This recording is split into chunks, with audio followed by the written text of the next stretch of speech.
অবরুদ্ধ গাজা অভিমুখী নৌবহরে ইসরায়েলের হামলা, ১৩ নৌযান ও ৩৭ দেশের ২ শতাধিক অধিকার কর্মী আটক, আলোকচিত্রী শহীদুল আলমের ভিডিও বার্তা।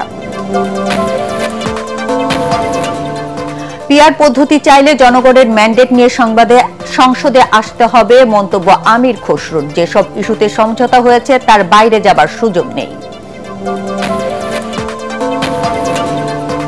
আজ বিজয়া দশমী, সিঁদুর খেলা ও ঘট বিসর্জনের শেষ হবে দুর্গাপূজা, বিকেলে দেবীর বিসর্জন।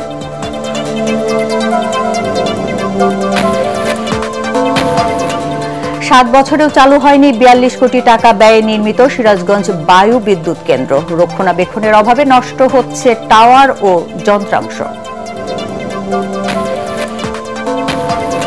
এবং নড়াইলের নবগঙ্গা নদীর তীব্র ভাঙনে নদীতে বিলীন পারবিষ্ণ বাজারের অনেক ব্যবসা প্রতিষ্ঠান। আতঙ্কে এলাকাবাসী, স্থায়ী বাঁধ নির্মাণের দাবি।